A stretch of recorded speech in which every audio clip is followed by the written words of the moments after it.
تو یقیناً آپ کا دل چاہے گا کہ میں جہاز سے اترتے ہی سجدہ ادا کروں اللہ اکبر. اور شاید سجدہ شکر ادا کروں. بالکل یہی بات ہے. شاید ہمیں وہ احساس نہیں ہے کیونکہ ہم نے وہ صورتحال ایسی دیکھی نہیں, کیونکہ ہم آزادی کے ماحول میں پیدا ہوئے اور آزادی کے ماحول میں اپنی زندگی گزاریں. شاید ہمیں ان کی تکالیف کا شاید احساس نہیں. شاید وہ جس پریشانیوں میں مبتلا ہیں اور جس آپ یوں سمجھیں کہ ایک ان کے قید و بند کی جو صعوبتیں ہیں جس میں وہ مبتلا ہیں, شاید ہم نے وہ دیکھی نہیں. یہی وجہ ہے کہ ہمیں اس چیز کا احساس نہیں. یہی وجہ ہے کیونکہ اس وقت جو جنریشن پاکستان میں بس رہی ہے ان میں سے خال شاید کوئی قد لوگ ہوں گے جنہوں نے اپنی آنکھوں کے سامنے پاکستان کو بنتے دیکھا ہے اور پاکستان کے لیے جانوں کے نذرانے پیش کرتے دیکھا ہے, لوگوں کی کٹی ہوئی لاشوں کو دیکھا ہے, عورتوں کی لٹتی ہوئی عصمتوں کو دیکھا ہے. ہاں جی, کیسے کیسے ظلم و ستم اس زمانے میں ہوئے اس جنریشن کو معلوم نہیں ہے. میں یہاں پر یہ چاہوں گا کہ ہماری وزارت تعلیم جو ہے اور حکومت پاکستان ہے ان کو میں چاہوں گا کہ یہ بات ان کو بتائی جائے کہ ہماری جو اسلامک ہسٹری ہے اس کے اندر ان چیزوں کو لازم و ملزوم کریں. صحیح.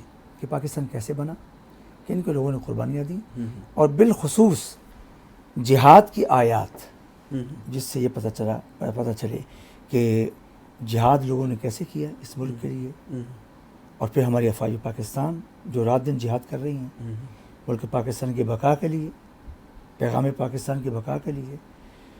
اس وقت تک ایک محتاط اندازے کے مطابق 80-85 ہزار لوگ دہشت گردی کی لعنت اس کی بھینٹ چڑھ گئے. صحیح. اس میں بچے شامل ہیں, عورتیں شامل ہیں, نوجوان شامل ہیں, بوڑھے شامل ہیں. 30-35 ہزار افواج پاکستان کے جوان شامل ہیں جس میں آفیسرز ہیں اور جوان ہیں, ہمارے سپاہی ہیں. صحیح. تو یہ سب کو دیکھیں تو آپ کو پتہ چلے گا کہ اس ملک کے لیے قربانیاں کتنی دی ہیں اور اس ملک کی حفاظت کے لیے کتنی قربانیاں دینی پڑ رہی ہیں. بالکل ٹھیک آپ نے, زبردست. ہماری جو ینگ جنریشن ہے میں تو سمجھتا ہوں کہ کسی حد تک وہ پاکستان کی ہسٹری سے بالکل نہ واقف اور نہ بلد ہے. کسی حد تک نہیں, میں سمجھ بالکل نہ بلد ہے. اس کے لیے چینلز کو خصوصاً پروگرام کرنے چاہیے, موٹیویشن اور لوگوں کو اویئرنیس ہو کہ پاکستان کیسے بنا, اور خاص طور پر ہمارے جو سلیبس کی کتابیں ہیں اس کا حصہ بننا چاہیے اس چیز کو, پاکستان کی تاریخ کیا ہے.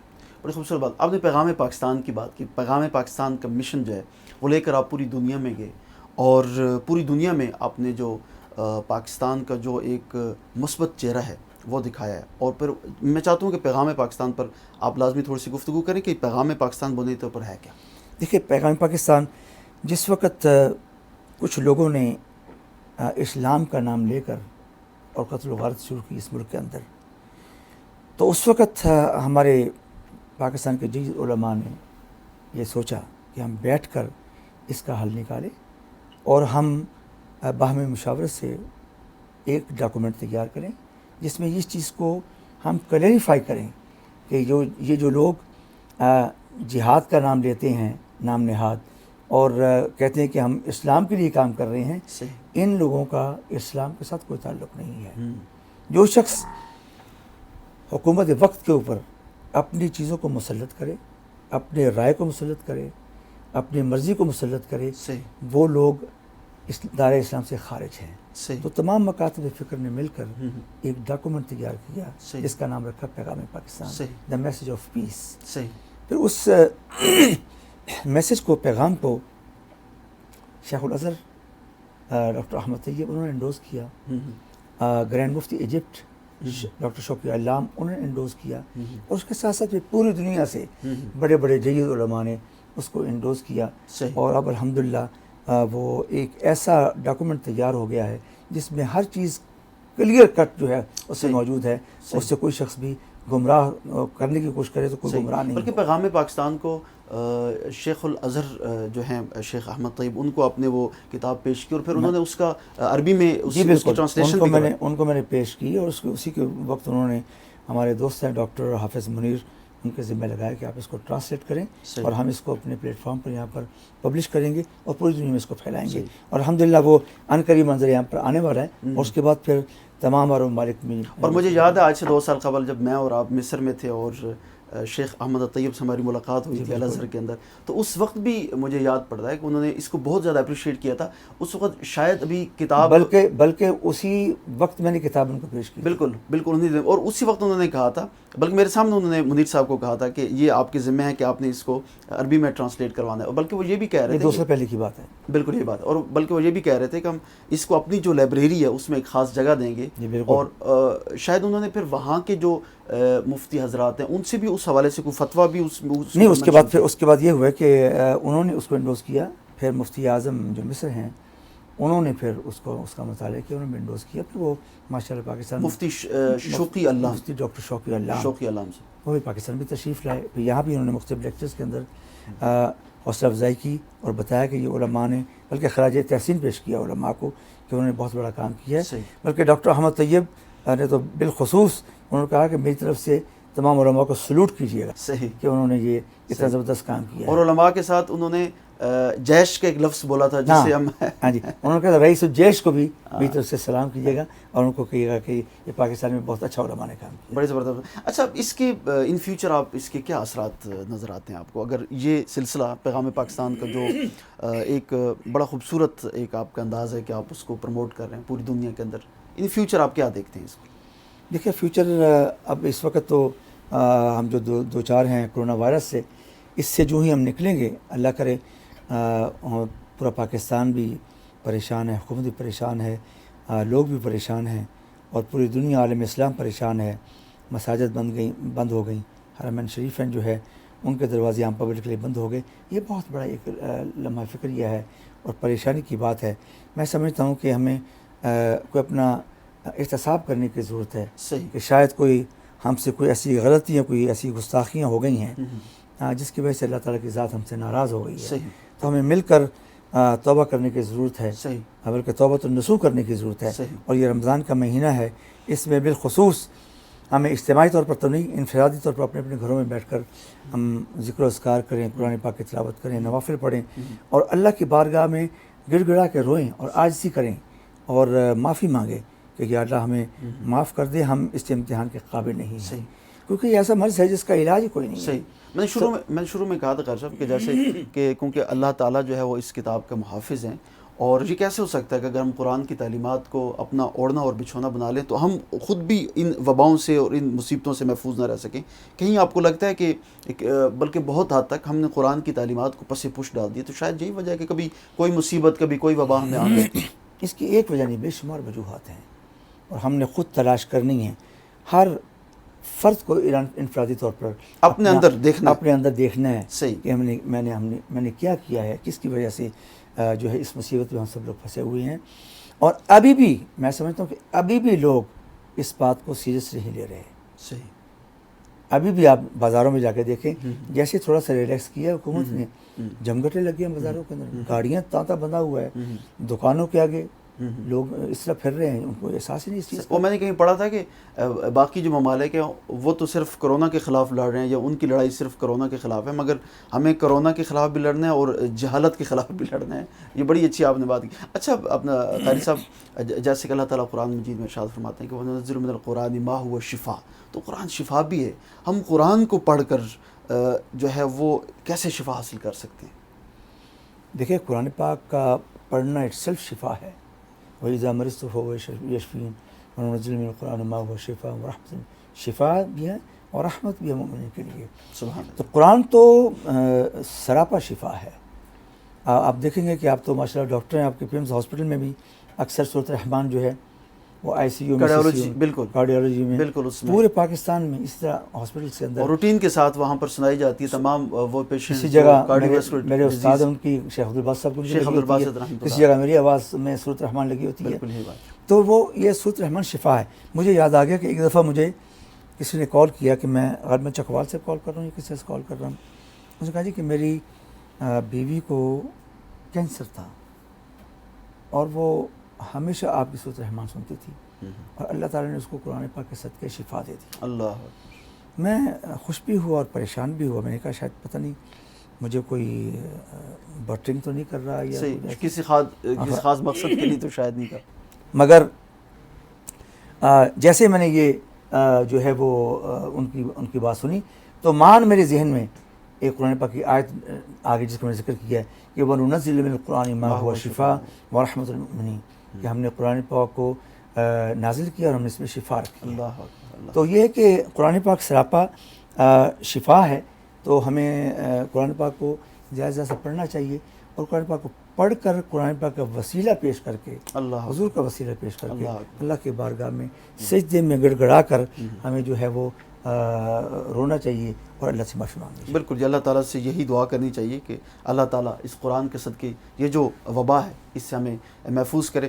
قاری صاحب، آپ نے سورہ رحمان کی بات کی، اور پوری دنیا میں آپ کی آواز میں سورہ رحمان کی تلاوت جو ہے وہ گونجتی ہے، بلکہ بہت سارے ممالک میں یعنی کہ بہت سارے ممالک ایسے ہیں کہ جن میں آپ کی آواز میں جب انہوں نے سورہ رحمان کی تلاوت سنی تو بہت سارے غیر مسلم انہوں نے اسلام قبول کیا۔ یہ بڑی خوش قسمتی اور بڑی خوش نصیبی کی بات ہے۔ قاری صاحب آج ہمارے ساتھ تشریف فرمائیں۔ قاری صاحب، میری خواہش ہے کہ مختصر سے کچھ آیات سورہ رحمان کی اگر آپ تلاوت فرمائیں۔ اعوذ باللہ من الشیطان الرجیم، بسم اللہ الرحمن الرحیم،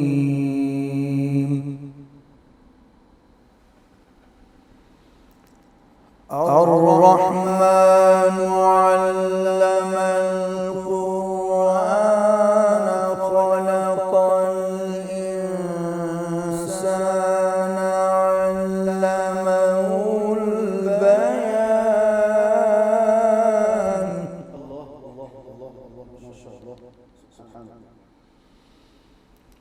الشمس والقمر بحسبان والنجم والشجر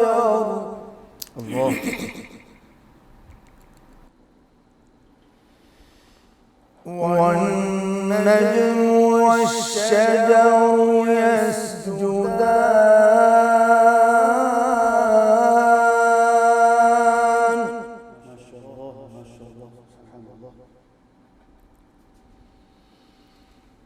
والسماء رفعها ووضع الميزان ألا تطغوا في الميزان، اللہ اللہ اللہ اللہ، ماشاء اللہ، سبحان اللہ۔ وأقيموا الوزن بالقسط ولا تخسروا الميزان،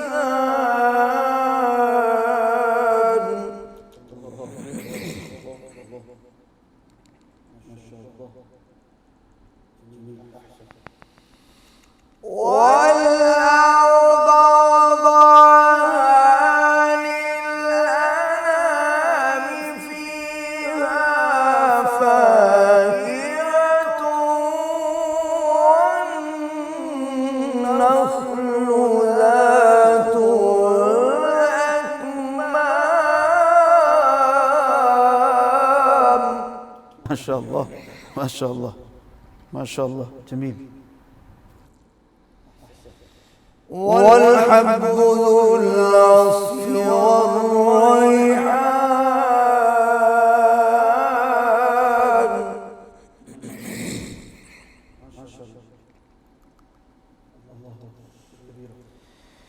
والحب ذو العصف والريحان فبأي آلاء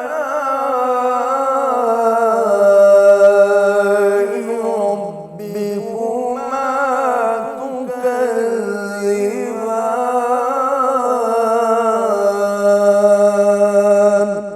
صدق اللہ العظیم۔ ماشاء اللہ ماشاء اللہ، بہت خوبصورت۔ آج بھی جب آپ قرآن مجید کی تلاوت کرتے ہیں تو وہ مجھے بچپن کا وہ دن یاد آتے ہیں جب آپ پاکستان ٹیلی ویژن، ابھی بھی خیر آپ پڑھتے ہیں، الحمدللہ لیکن کیونکہ بچپن میں بہت زیادہ آپ کو دیکھا بہت زیادہ آپ کو سنا اور اب بچے سمجھدار ہو گئے، ان کے پاس ٹائم نہیں ہے. اچھا بچوں کی آپ نے بات کیا. اچھا قاری صاحب، بہت سارے لوگ آج بھی ہم سے پوچھتے ہیں کہ وہ بچوں کو قرآن مجید سکھانا چاہتے ہیں، اور تقریباً ہر والد ہی چاہتا ہے کہ اس کا بچہ آپ جیسے قرآن مجید کی خوبصورت تلاوت کرے. ان بچوں کے لیے آپ کی ایڈوائس کیا ہے؟ ان بچوں کے لیے یہ کہ اب تو بے شمار مٹیریل اویلیبل ہے، انٹرنیٹ کا دور ہے. میرا بھی پرومل قرآن چل رہا ہے. بچے اگر ان اس پہ پڑھنا چاہیں تو روزانہ اویلیبل ہوتا ہے، اس میں پڑھ سکتے ہیں. پوری دنیا پڑھ رہی ہے، پاکستان نہیں بلکہ پوری دنیا کے لوگ پڑھ رہے ہیں. اس کے علاوہ ہماری ایک آن لائن اکیڈمی ہے، ای قرآن اکیڈمی. اس کو جو ہے وہ مینیج امریکہ سے کر رہے ہیں، صحیح. اور پوری دنیا سے بچے جو ہیں وہ اس پڑھ رہے ہیں، اور ٹیچرز پاکستان سے پڑھاتے ہیں. صحیح. ای قرآن اکیڈمی، اس پر آپ اس کو لاگ ان کریں اور اس کے اندر بچے اپنے رجسٹر کریں تو پڑھ سکتے ہیں. صحیح. اچھا قاری صاحب، ایک بڑا مسئلہ ہے ہماری سوسائٹی کے اندر کہ ہمارے ہاں بچوں کو ہم یہ چاہتے تو ہیں کہ ان کی تجوید اچھی ہو، ان کی تلفظ ادائیگی اچھی ہو، مگر شروع میں نا جب ہم بچے کو نورانی قاعدہ جب ہم نے پڑھانا ہوتا ہے تو ہم کوئی سے بھی قاری صاحب دیکھ لیتے ہیں جو بآسانی اویلیبل ہوں، اور وہ آتے ہیں. اور یہ بہت اہم چیز بات کی آپ نے. اور ان قاری صاحب کی اپنی ادائیگی اور اپنا تلفظ اتنا اچھا نہیں ہوتا کہ وہ بچے کو اس طریقے سے بات یہ ہے کہ دیکھیں، جب تک سرٹیفائڈ ڈاکٹر نہ ہو آپ کی طرح تو وہ ٹریٹمنٹ نہیں کر سکتا. صحیح. ایک کمپاؤنڈر جو ہے وہ کہے کہ میں ڈاکٹر بن گیا ہوں، صحیح، تو پھر آپ کو 10 سال لگانے کی کیا ضرورت ہے؟ صحیح. ٹھیک ہے. صحیح. وہ نیم حکیم جس کا کام اسی کو ساجے. تو جو میں سمجھتا ہوں کہ اگر کسی مستند اچھے قاری سے آپ کا بچہ صرف قاعدہ پڑھ لے تو وہ قرآن خود پڑھنا شروع کر دے گا. واہ. قاعدہ جو ہے سب سے بڑی جو ہے وہ فاؤنڈیشن ہے قرآن پاک پڑھنے کے لیے. جن بچوں نے اچھے قاری سے قاعدہ پڑھ لیا اور 1-2 سپارے پڑھ لیے، وہ سمجھے کہ وہ قاری ہے، اس کو تجویدی پڑھنے کی ضرورت نہیں ہے. صحیح. بلکہ ہمارے ہاں تو شروع میں جو ہے وہ بچوں کو توئیں زوئیں پڑھایا جاتا ہے، اس لیے، اور اس کے بعد پھر بچے کو جب توا اور دعا کہا جائے تو اس کے لیے بڑا مشکل ہوتا ہے. اس کو فرق کا پتہ چلنا چاہیے نا. وہ اسی وقت فرق کا پتہ ہوگا کہ جب وہ کسی مستند قاری قرآن سے اور حافظ اور قاری ان سے بچہ پڑھے گا، پھر اس کو پڑھے گا، پتہ چلے گا کہ اردو میں یہ توئے ہے، اور عربی جب قرآن پڑھیں گے پھر یہ تو ہے. صحیح. اچھا بلکہ میں اور تو توئیں اور تو کا اس کا فرق پتہ چلے گا مخرج سے، اس کو جب سکھایا جائے گا. صحیح. اچھا بلکہ میں تو اپنی فیملی کے جو بچے ہیں جب ان کو آ کر اردو والی ٹیچر اگر پڑھاتی ہے توئیں زوئیں، تو میں اس سے کہتا ہوں کہ اس کی جو اردو ہے نا اس میں بھی اس کو توا زوا ہی پڑھاؤ، کوئی حرج نہیں، ادائیگی تو وہی ہے. بعد میں جب آپ اس کو اکٹھا کر کے اس کو ایک لفظ بناتے ہیں، اس میں توئیں ہو یا توا ہو، آواز تو اس کی سیم ہے. ہمارے ساتھ قاری سید صداقت علی صاحب موجود ہیں جی. ایک مختصر سے وقفے کے بعد دوبارہ آپ کی خدمت میں حاضر ہوتے ہیں. ہمارے ساتھ رہیے گا. This segment is brought to you by Ashu Global Private Limited.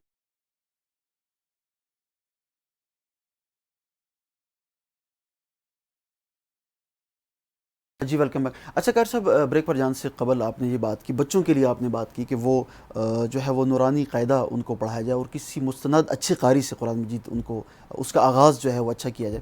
مگر جو لوگ ابھی اس وقت اس سٹیج سے آگے چلے گئے، اس لیے ہے کہ وہ ان کی عمر جو ہے وہ 50 سال ہے، 40 سال ہے، مثلا بچپن کے اس ایج سے، مگر انہوں نے پڑھ لیا، اب ان کی تلفظ ادائیگی اس طریقے سے نہیں، اب وہ اس تلفظ ادائیگی کو بہتر کرنا چاہتے ہیں. اس کے لیے بھی یہ ہے کہ اگر ان کو بھی کوئی استاد اویلیبل ہو تو نتھنگ لائک دیٹ، اس سے اچھی کوئی بات نہیں ہو سکتی. اور اگر اویلیبل نہیں ہے تو القرآن پروگرام میرا جو چلتا ہے، صرف 10 منٹ اس کے پاس بیٹھ جایا کریں، اور جو میں آیتیں پڑھا رہا ہوں چونکہ سمجھدار ہیں نا، صحیح، ان کے لیے فالو کرنا آسان ہے، تو اس کو فالو کرتے رہیں. میں گارنٹی سے کہتا ہوں کہ وہ ان کا مسئلہ حل ہو جائے گا. صحیح. صحیح. صرف 10 منٹ دے دیا کریں بلا ناغہ. میں ایسے لوگوں کو جانتا ہوں کہ جن کے مجھے کئی لوگ ملتے ہیں، اتنی داڑھی ان کی ہوتی ہے، وہ کہتے ہیں میں استاد جی آگے سے، میں نے کب ان کو پڑھایا یار؟ وہ کہتے ہیں جی ہم نے آپ سکرین کے اس پار تھے، ہم سکرین کے اس پار تھے. ایک دفعہ میں ایڈمرا میں تھا، UK میں. اچھا. تو یہ بارش ملے، کہتے قاری صاحب میں آپ کا شاگرد ہوں. میں سوچ پہ پڑ گیا. کہتے آپ کو یاد نہیں ہے، میں آپ کو بتاتا ہوں. کہتے آپ کا جو القرآن پروگرام PTV پہ چلتا ہے نا، صحیح، وہ مکمل قرآن پاک ایڈمرا کی اسٹیٹ لائبریری میں پڑھا ہوا ہے. اللہ اکبر. تو میرے پاس اس کی ممبرشپ ہے. صحیح. میں نے یہاں سے وہ لی ہیں آپ کی ویڈیو ٹیپس، اور گھر بیٹھ کے میں نے اسے پڑھنا سیکھا. صحیح صحیح. تو اب تو ہر چیز اویلیبل ہے, صحیح. بیٹھ کے پڑھو. بڑی خوبصورت بات. اچھا قاری صاحب, ایک بڑی غلط فہمی ہے ہمارے لوگوں کے اندر. ہم لوگ یہ سمجھتے ہیں, ہمارے لوگ یہ سمجھتے ہیں کہ بھی وہ اچھے قاری اس لیے نہیں بن سکتے کہ ان کی آواز خوبصورت نہیں. مثلا یہ کہ وہ چاہتے ہیں کہ ہم اچھا قاری بنیں, ہم اچھی طرح سے تلاوت بھی کریں, مگر وہ یہ کہتے ہیں کہ ہماری آواز کیونکہ خوبصورت نہیں ہے, ہماری آواز میں وہ ترنم نہیں ہے, وہ لحن نہیں ہے, تو اس لیے ہم قاری نہیں بن سکتے. تو کیا ایک قاری بننے کے لیے آواز کی خوبصورتی میٹر کرتی ہے؟ دیکھیں, قاری کے لیے سب سے بنیادی چیز ہے احکام التجوید, کہ تجوید اور حروف کی ادائیگی وہ صحیح ہو, وہ سب سے اہم چیز ہے. صحیح. جس نے اس پر دسترس حاصل کر لی وہ قاری ہے. صحیح. باقی یہ ایڈیشنل چیزیں, صحیح. سانس کا لمبا ہونا, آواز کا ہائٹ, اس کی ہائی پچ ہونا, اور پھر مختلف لہجوں کا جاننا, مقامات کا جاننا, اور اس کے ساتھ ساتھ آواز کا اچھا ہونا. کیونکہ آواز کا اچھا ہونا یہ تو خدا دا صلاحیت ہے نا, یہ تو کسی کے بس کی بات نہیں ہے. آپ کو اچھی آواز دی, مجھے اچھی آواز نہیں دی, یہ تو اللہ کے اختیار میں ہے نا. صحیح. تو جو چیز آپ کے اختیار میں نہیں ہے اس پر افسوس بھی نہیں کرنا چاہیے, اور دعا کرنی چاہیے. صحیح. کہ اللہ تعالیٰ لیکن اس کی اگر ہم کوشش کریں, میں نے کہیں پڑھا تھا کہ قرآن اللہ تعالیٰ کی وہ کتاب ہے کہ جب آپ اس کو پڑھتے ہیں اور اس کو خوبصورت پڑھنے کی کوشش کرتے ہیں تو اللہ تعالیٰ آپ کی آواز میں وہ سوز, وہ گداز, وہ لحن عطا کر دیتا ہے جو ویسے نارمل زندگی اور لائف میں آپ کے پاس. بات یہ ہے کہ وہ مالک ہے, اس کے لیے سوز و گداز بھی پیدا کرنا کوئی بڑی بات نہیں ہے. آواز میں خوبصورتی پیدا کرنی اس کے لیے کوئی بڑی بات نہیں ہے. آخر دنیا کو عطا کی ہے انہوں نے. صحیح. ہمارے استاد شیخ عبدالباسط, اللہ اکبر, دنیا میں ایسا شاید ہی کوئی قاری پیدا ہوگا.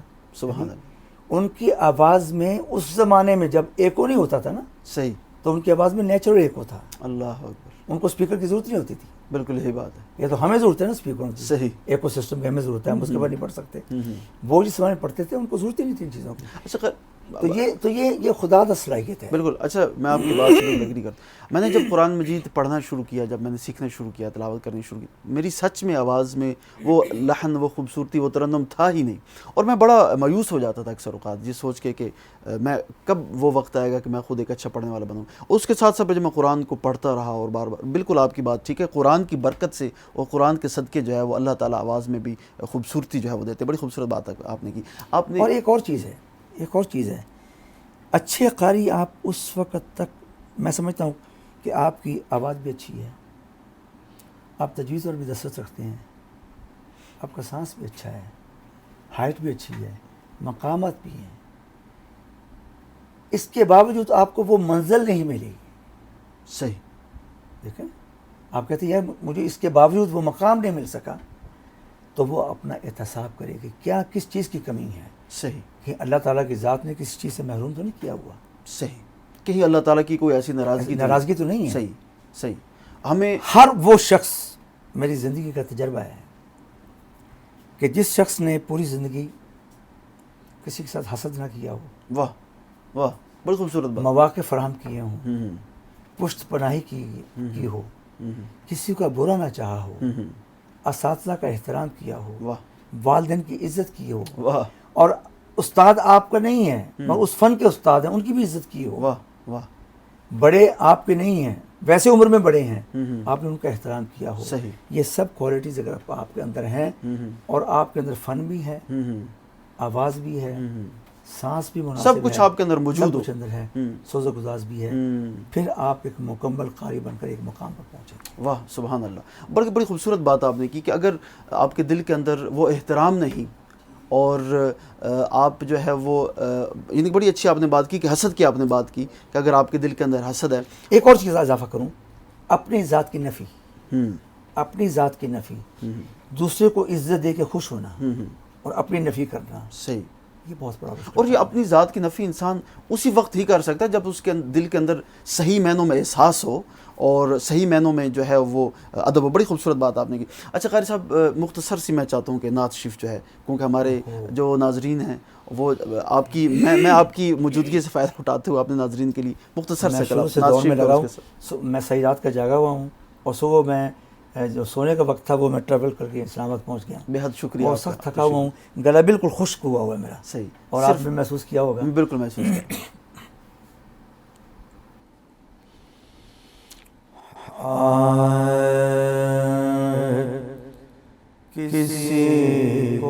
کچھ نہیں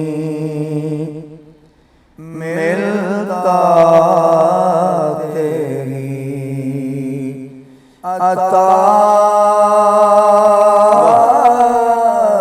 کے بغیر کسی کو کچھ نہیں ملتا تیری عطا کے بغیر کسی کو کچھ نہیں ملتا تیری عطا کے بغیر کسی کو کچھ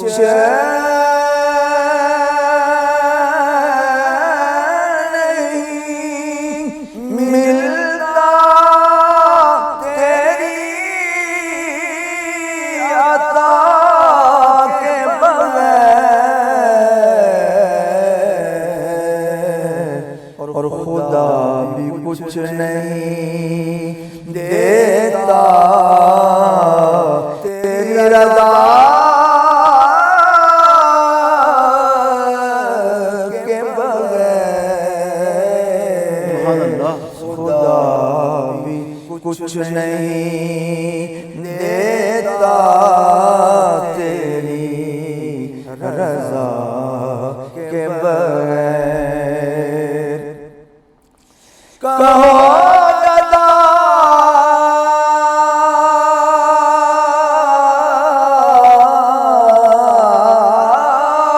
سے نہ دست طلب دراز کرے کہو گدا سے نہ دست طلب دراز کرے کیونکہ یہ در وہ ہے یہ در وہ ہے یہ در وہ ہے جہاں ملتا ہے التجا کے بغیر یہ در وہ ہے جہاں ملتا ہے التجا کے بغیر. ماشاءاللہ جزاک اللہ بہت خوبصورت. خیر صاحب آخر پر آپ کوئی ایڈوائز کوئی نصیحت کرنا چاہیں پوری دنیا آپ جاتے ہیں پوری دنیا میں آپ کی فین فالوئنگ ہے. میں یہی کہوں گا کہ ہر پاکستانی وہ پاکستان میں ہے یا دنیا کے کسی حصے میں بھی ہے وہ پاکستان کا سفیر ہے. ہی از ایمبیسڈر آف پاکستان. اس کے قول فعل عمل ہر ایک سے اچھی چیزیں منظر عام پر آئیں گی تو ملک کا نام روشن ہوگا. اگر کوئی بھی حرکت غلط کرے گا تو ملک بدنام ہوگا, اسلام بدنام ہوگا. تو ہمیں اس چیز کا خیال رکھنا چاہیے کہ ہمارے کسی فعل سے کسی قول سے کسی کا دل ناراض نہ ہو اور ملک کا وقار جو ہے وہ خراب نہ ہو. بڑی خوبصورت بات آپ کی. خیر صاحب ایک دفعہ پھر آپ کو شکریہ, آپ تشریف لائے, آپ نے وقت نکالا, آپ سفر میں تھے پھر سفر کیا لاہور سے اسپیشلی آج آپ تشریف لائے. ایک مرتبہ پھر بہت دل کے تھا گریم صاحب کا شکریہ.